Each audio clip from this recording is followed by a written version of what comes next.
اب ہم شروع کر رہے ہیں مترادف الفاظ. کیا شروع کر رہے ہیں ہم لوگ؟ مترادف الفاظ.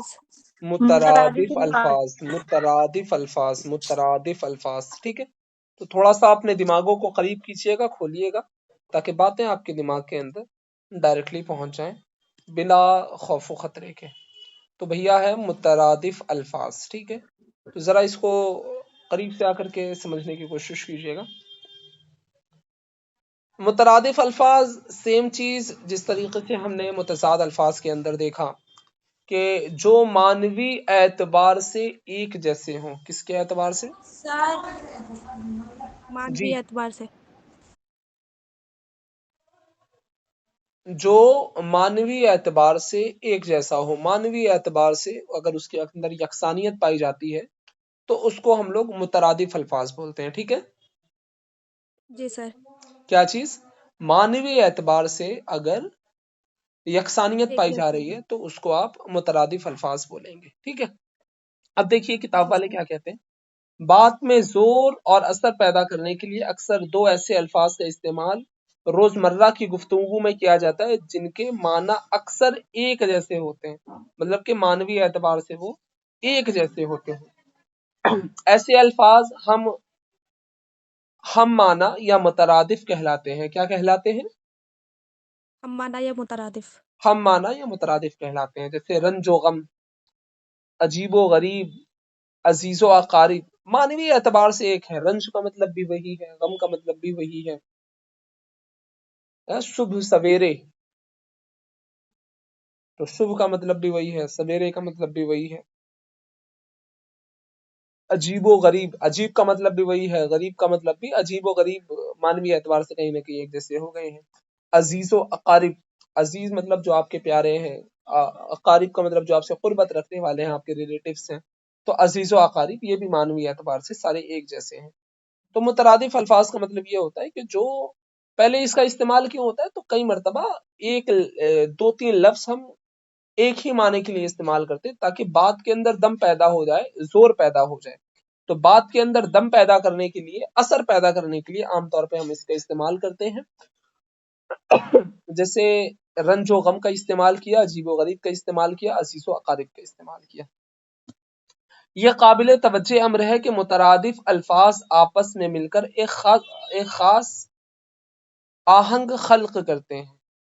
مطلب یہ کہ جب آپ دو یا دو سے زیادہ الفاظ کا استعمال کرتے ہیں تو جب یہ آپس میں مل جاتے ہیں تو ایک خاص طرح کا حسن پیدا ہو جاتا ہے جس کے ذریعے معنی کے اندر یا جس کے ذریعے کلام کے اندر بہت زیادہ چاشنی پیدا ہو جاتی ہے اور اس کے اندر زور اور اثر پیدا ہو جاتا ہے. ٹھیک ہے، جیسے حسن و خوبصورت اور دوست و رفیق کی جگہ پر حسن و جمیل اور دوست و احباب کہنا اور لکھنا زیادہ صحیح اور مناسب سمجھا جائے گا. ہر مترادف لفظ کے استعمال کا اپنا محل و مقام ہوتا ہے، لہٰذا بولنے اور لکھنے میں اس بات کا خاص طور پہ دھیان رکھنا چاہیے. مطلب وہی جیسے میں نے آپ سے کہا نا کہ لیل و دن نہیں آئے گا یا نہار و رات نہیں آئے گا. لیل و نہار آئے گا، رات و دن آئے گا. صبح سویرے ساتھ میں استعمال ہوگا، دوست و رفیق ایک ساتھ استعمال ہوگا. ٹھیک ہے، حسین و جمیل ایک ساتھ پہ استعمال ہوگا. تو اس میں بھی وہی ترتیب کا خاص خیال رکھا جائے گا اور اہل زبان کی تقلید کی جائے گی. آپ اہل زبان کی تقلید کو چھوڑ نہیں سکتے، کیونکہ اگر آپ اہل زبان کی تقلید کو چھوڑیں گے تو پھر معاملہ آپ کا تھوڑا سا خراب ہو جائے گا. ٹھیک ہے، کہیں نہ کہیں یہ ہے کہ اب 100% وہ غلط تو نہیں ہو سکتا، لیکن اہل زبان کے نزدیک وہ کہیں نہ کہیں غلط ہوگا، بہت زیادہ بہتر نہیں ہوگا. یہاں 2 دونی 4 نہیں ہوتا ہے، یہاں 2 دونی 5 ہوتا ہے. ٹھیک ہے، 2 دونی 4 نہیں ہوتا ہے، یہاں 2 دونی 5 بھی ہو سکتا ہے، 2 دونی 3 بھی ہو سکتا ہے. یہ والا مسئلہ ہے یہاں پر. یہاں آپ فوراً غلط کہہ کے اس طرح سے تھوڑا سا کہنے سے بچیں گے. ٹھیک ہے، دیکھیے کچھ مثالیں دی ہوئی ہے. اچھا، بات سمجھ میں آئی مترادف الفاظ کی آپ کو؟ ہوتا جی کیا ہے یہ؟ سر. بہت آسان سی جی چیز سر. ہے، کوئی مشکل نہیں ہے، بہت آسان سی چیز ہے.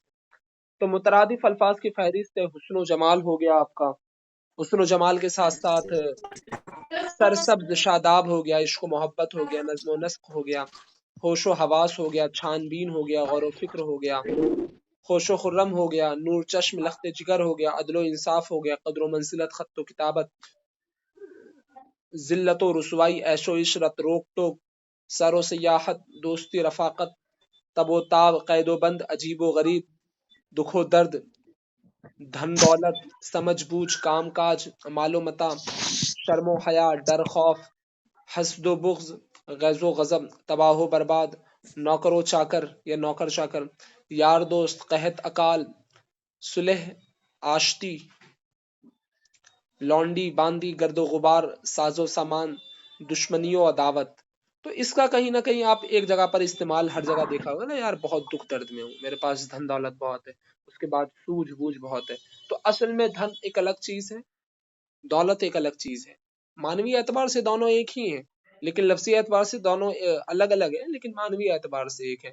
اب یہ دھن دولت آپ کہہ رہے ہیں تو کہیں نہ کہیں بولے اس کے پاس دولت بہت ہے یا اس کے پاس دھن بہت ہے. دھن ہندی کا لفظ ہو گیا، تو دھن دولت جب آپ نے ساتھ میں کہا تو اس سے مانوی اعتبار سے کہیں نہ کہیں پکڑ زیادہ ہو گئی. بولے سوجھ بوجھ بہت ہے، بولے بھائی بہت سوجھ بوجھ کا استعمال کرتا ہے، مطلب عقل کا بہت زیادہ استعمال کرتا ہے، عقل و سمجھ. کام کاج، بولے بھائی اپنے کام کاج پہ بہت دھیان دیتے ہیں. تو اس سے معنی میں کہیں نہ کہیں زور پیدا ہو رہا ہے. تو کیا آپ کو مترادف الفاظ مکمل طور پہ سمجھ میں آ گئے؟ جی سر. کوئی ڈاؤٹ مترادف الفاظ کو لے کر کے؟ جی سر. کوئی بات ایسی جو نہیں مترادف سر. الفاظ کے اندر سمجھ میں نہ آئی ہو، جس کو اور سمجھنے کی زیادہ ضرورت ہو؟ نہ سر.